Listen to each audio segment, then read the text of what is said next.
What's up, y'all? This is 10X Generation, and this is my road to $1 billion. So in this video, I want to talk about two main things. I want to talk about fasting, and I want to talk about energy. So I'll begin on fasting. I'm not a particularly religious person, but I do aim to maximize my life, maximize joy, and all this stuff. And under that, I have, there's some principles and stuff that I've come about, and I like to reference existing religions and different practices to enrich my own view of life and how I should live. And one thing that keeps popping up is fasting. It's present in almost every religion. It's a sacred thing, fasting. And I couldn't figure out how to fit it into my idea. But recently I had a little bit of an epiphany that allowed me to connect it. So here it is. Your food, you eat your food, you need to eat, but everything that you eat affects you subtly. Some people have allergic reactions to things, so when they eat a peanut, maybe their body will react in some way. Maybe they eat gluten, their brain starts to slow down. Maybe they drink caffeine, their brain starts to speed up. But it actually goes way beyond that. Little minerals like magnesium, lithium, these different things in our foods actually have, measurable neurological effects. So truthfully, as long as you are eating, you don't actually know how your brain is running by itself. You don't know your base state. You're always being influenced. It's like you're like a buoy on an ocean that's constantly has some sort of ripples and waves. You really don't have any kind of stability, and this makes decision making more difficult. This makes finding what works for you and what you should be doing. It makes all that just so much more difficult because you're trying to operate with this rippling water, because everything that you consume is actually pushing, it's modifying you, it's changing you a little bit.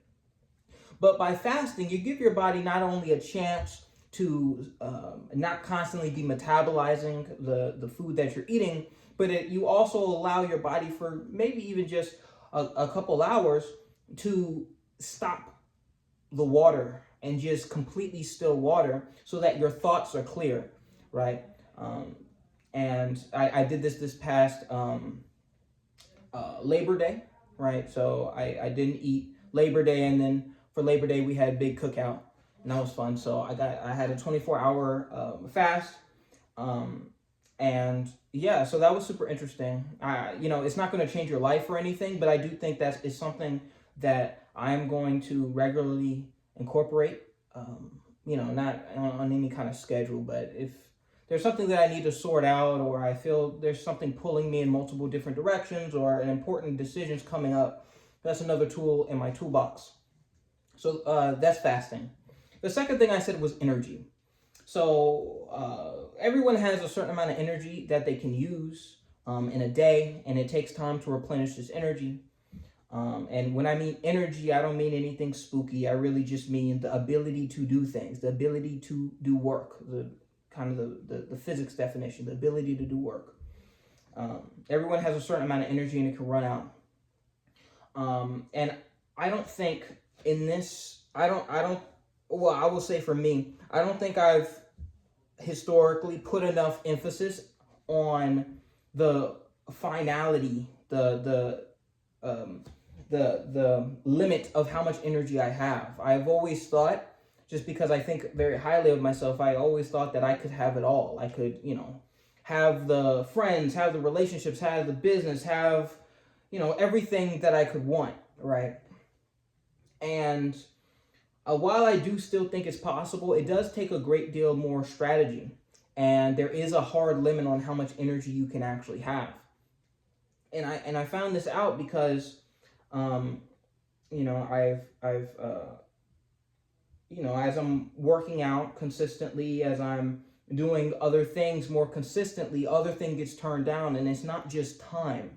It's not just time. The effectiveness of everything else that I'm doing, as I begin to put more on myself, even in different domains, each thing goes down. Right? So, of course, if you want to get good at something very quickly, not only do you want to focus your time, but you want to focus your energy on that particular thing. But that's not 100% sustainable. You can't just do one thing your entire life. That's a very unbalanced life. So you actually have to strategize your energy. Strategize. People always talk about strategizing your time, but you have to strategize your focus in order to maximize your velocity in your goals, right? So yeah, just that's something I wanted to speak on. In that strategy of utilizing your time or utilizing your energy effectively, one thing that you want to do is make things. I spoke about this in a previous video, but when you do things, don't have multiple reasons why you're doing a particular thing. This world is so complex. Doing something for one reason is usually just a waste of your energy. Like, I'm going to use the instance for my job. I recently started a job. Most people get a job simply to get money. And while that's not a bad thing and that's not something to look down upon, it is a little inefficient. You could get a job in order to get money, but also to expand your social circle and also to get exercise in order to get sun, in order to broaden your horizons. Being very careful on where you put your energy in order to maximize your return. Make sure you're always getting more out than you're putting in, right? And you do that with your energy, and that's through careful strategizing and picking things for more than one reason. You want almost a complex reason why you're doing things, or you could think about with relationships. You could think about really with anything. You don't want to do things for one reason. It just seems kind of like a waste. But yeah, so those are two main things that I want to talk about. On the business front, things are actually going pretty well. My ads are ever increasing in revenue. I've gotten I've reached 450,000 downloads, which is ridiculous. It's absolutely ridiculous. Yeah, and everything is going up. Everything is going up. The subscriptions is starting to do that turnover thing. So last month I had a set of subscriptions, and now I'm getting subscriptions on top of the subscriptions. So everything has doubled, right? Everything has doubled.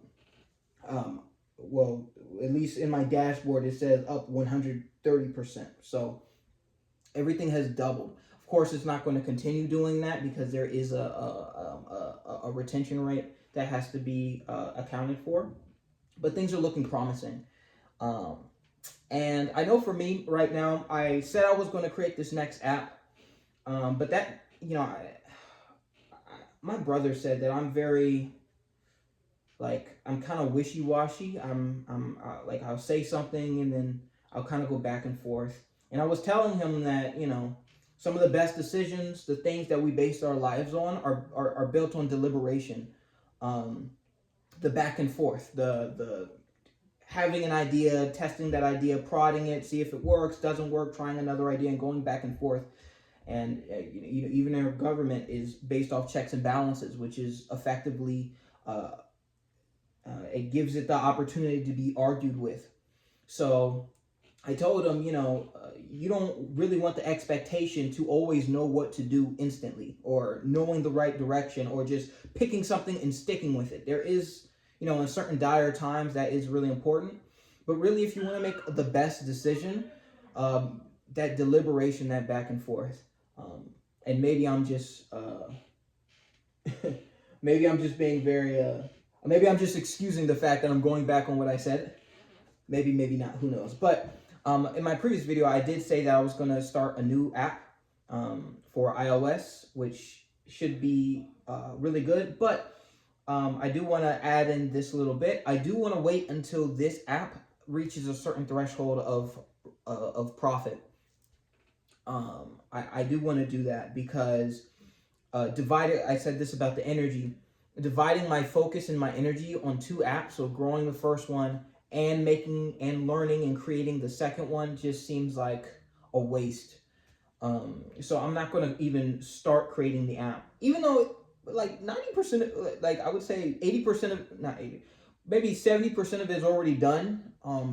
Which is, I just got to finish the rest of it, and find a way to, and put in my store and monetize it and all that. But most of it is actually done, but I'm not going to finish it until the first app reaches a certain threshold. But yeah, so that's really it. That's all I wanted to talk about. So thank you all so much for watching. This is 10X Generation, and I'll see you guys next time.